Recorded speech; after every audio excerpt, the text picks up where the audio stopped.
y'all, Tracee here from Tracee's Clucky Chronicles YouTube channel and TraceeShow.com website. And today we have the floofs out here walking around. Kind of wanted to give you guys some updates, let you know what's going on in ye old farmstead world here, and kind of reorganize a little bit as far as showing you what my plans are, since we're constantly changing things here all the time. Anyway, I'm glad you're here. Thanks for watching. Thanks for joining us. Thanks for subscribing. Thanks for clicking those affiliate links on our website and buying and shopping, because every little bit helps my floofs get extra mealworms and other necessary farm supplies that they need. So thanks for helping my little family. Appreciate it. Let's just get into it, alright? Now, as you can see, Vader, our wonderful farm dog, he is just chilling. He is chilling out here doing absolutely nothing, the least amount of anything possible. That's his job. That's what he's supposed to do, is apparently nothing. So I applaud you for that, Vader. He does like to look at the chickens. He's constantly looking for his nemesis, Tracee, the Pekin duck, because Tracee likes to come up to him and peck his toes and his little dangly bobblers and his nubbin. So he's constantly looking around.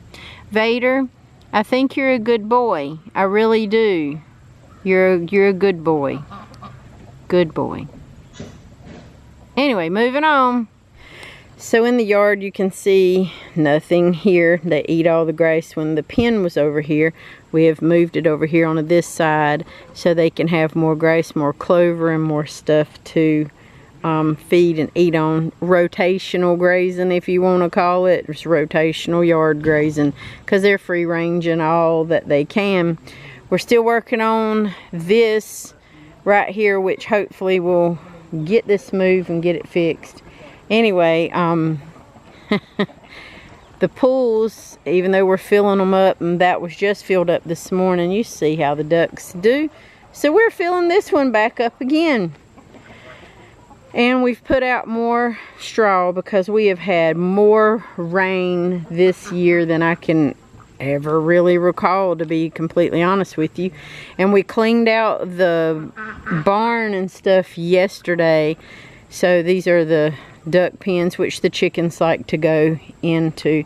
So I got to make sure everybody's got their feeders and things full. Everybody's got what they need. And you're going to notice that it's going to be a little bit quiet. I'll explain that in a little bit. So we cleaned this out yesterday, and I can guarantee you ain't going to be able to tell it much. But we did clean it out yesterday. We did get all of our, had to put that door back there. Had to get all the stuff out, scrub it, make sure all the poo nasties are out. They got their fan and stuff going in here, so I'll go in and grab the extra poos that they did and try to get rid of that. We are just in a working process right now.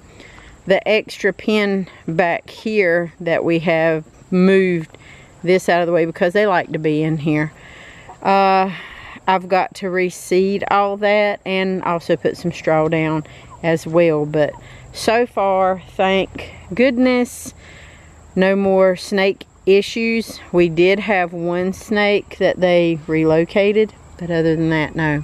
Now, back here is what I want to talk about. It's extremely quiet. You don't see any roosters poking up out in the back of the Angry Roo pen, and I'm going to tell you about that in just a quick little bit. So we have the quails over here, and we've made them some nice tall grass plugs in there. They love to hide and play and do all kinds of stuff in there. So hopefully we've ridded the snake problem in there as well.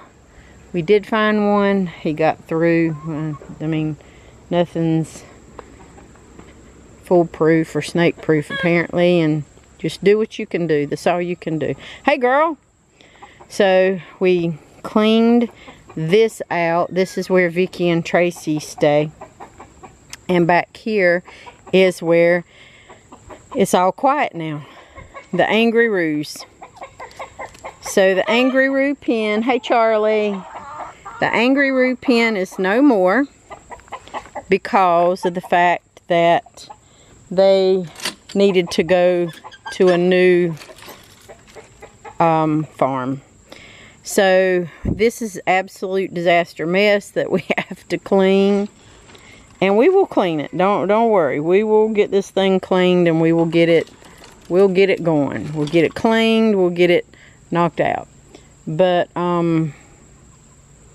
they really needed to go to a new farm, have some chances and opportunities of being in a bigger area with more hens. That was the issue here. I didn't have enough hens to roosters ratio, so that's why they stayed here in the Angry Roo pen. So now we've got to go in here, take that out, the whole coop out, take it out, clean it, power wash it on the inside out, get it all nice and neat, and literally just go from there. And the girls are exploring because they're like, oh hey, this is a cool pen. Look at this. No Angry Roos in here to scare us. And somebody asked a question, do Sherry D's sisters miss her? Of course they do. I have Molly Mae, Jane Lily, and Monique. Of course they miss her. They miss her a lot. They absolutely love their sister. And I do bring her out here daily to let them see her so that they know she's alive, so they can snuggle and cuddle with her. But Sherry D cannot get wet or muddy right now because of her whole bandage situation. Yeah, I'm gonna go get Sherry and let you love on her in just a bit, okay? I'm gonna go get her. Jane Lily, you must take a bath or something, and you got mud everywhere, girl. Yeah, you do. Molly Mae's always pretty. Monique's pretty. She's very muddy, but she's pretty.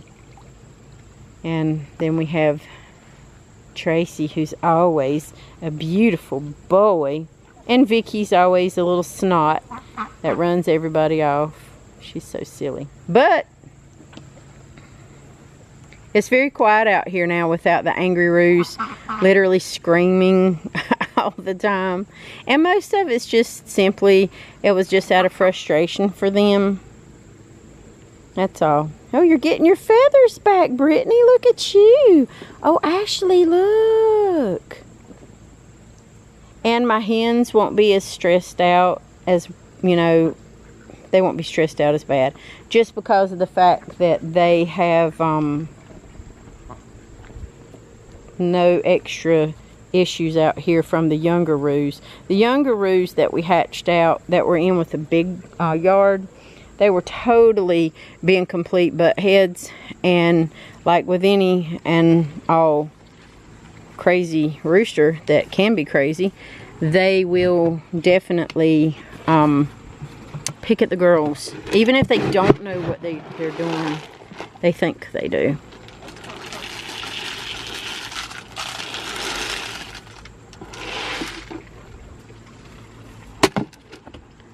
Always put a little bit, and I got to fill that back up.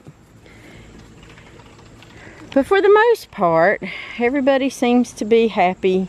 It's quieter today. They're getting adjusted to their new quietness and role of not having all those 5 additional young roosters screaming, chasing them around. Charlie's over there. He's watching that section. They all have sections, if you haven't ever noticed in your own flock.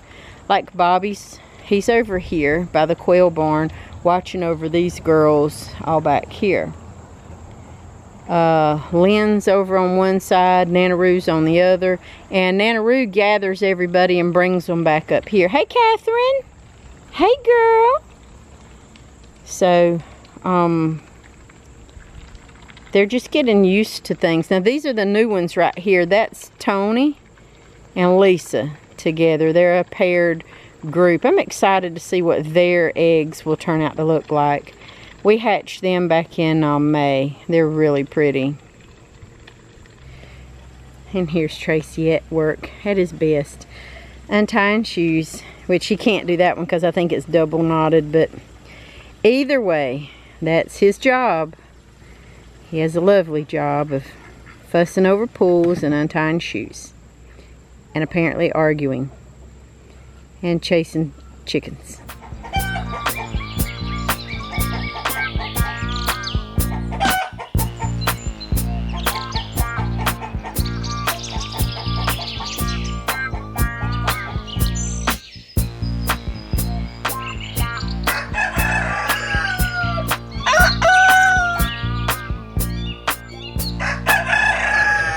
So what I'm really thinking about doing is cleaning out the pens that I have back there in the back now. Getting that together. My goal coming up is I need guineas. I want guineas so bad. I need guineas first and foremost. Now I haven't told you guys this because I haven't posted about them in a while. Somebody said, what happened to bacon and eggs, the turkeys? Well, ladies and gentlemen, I'm going to give you a good example of why you shouldn't buy certain fluves from certain places. So when we got bacon and eggs, they did pretty good for about the first couple of days I had them. And all of a sudden, they didn't have any kind of disease, germ, flu, viruses, none of that stuff. Something they had was bred into them, neurologically speaking.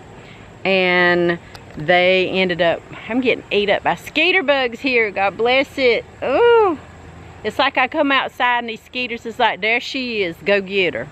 Even when I spray my legs. Anyway, so bacon and eggs crossed the Turkey Rainbow Bridge. I was extremely sad, I was angry, I was mad. I called the place and said, hey, first of all, you said I had a heritage breed turkey. I did not. You raised me, you sent me, or I got, not sent, but I picked up 2 white palm turkeys that did not last, and they're disease free. There is no medical thing that we could really find other than they had neurological issues. Be careful, y'all, when you're getting your fluves. Be careful who you're getting them from. If you know it's a reputable person, a reputable breeder, by all means go. If you want to buy some and try your luck at big box stores, I've done that. It's cool. You know, I got my first 6 fluves from there long time ago. You can do that. That's cool. Sometimes you can get some good ones, but sometimes you can get some bad ones. So with that being said, I have a reputable breeder, a farm out of Tennessee that I will probably use again. That's where I got my ducks from. So I'll probably go back to them and get a heritage breed and some bourbons. But first, guineas. Because y'all remember when I got Figment, we called him Little Figgy for short. So he only lived about 6 months, and he was born with some type of egg paralysis issue. Doctor said he was okay, other than he was having seizures and couldn't walk and all that good stuff. So anyway, he lasted about 6 months. We hand fed and carried him around like an infant. So he didn't make it, and that's okay. You know, things happen. Animals will do animal things. Just what it is. Anyway, I gotta get some more guineas. Then once I get the pen cleaned out and I get some guineas that can free range and do their thing, I'm going to order and get me some turkeys. I want some turkeys. I need a few turkeys in my life. So I'll have chickens, ducks, quails, turkeys, and guineas. And if I can convince the hubby that we need to clear off a bit of land and let me have some giraffes, that would just make my entire life complete, I believe. So far, he's not into me getting any giraffes. Apparently, they're really expensive and you got to have all kinds of fancy licenses for it, but maybe one of these days I can get me a giraffe and name it Gerald. Maybe. Now, with that being said, Tracee My beautiful boy. Well, you are beautiful. He's a pain in my duck butt. How many times have you untied my shoe today? 3? At least 3. How many times you go after the boy and untie his? Twice. How many times you go after the other boy? 45. That's right. It's all in good fun and good play. But if you get a good floof, like Tracee, mwah, you be doing all right. Ain't that right? He's just a wiggly, wiggly, wiggly butt. I'm going to put you down, let you go play. Tell everybody to please subscribe. Join us. Go to ChroniclesShow.com for all the affiliate links, blog links, the store, and everything else. Even the backstories behind the floofs if you want to know the backstories behind the floofs. Anyway, tell them Tracee, I'll heart you great big, and we'll see you again on the next show.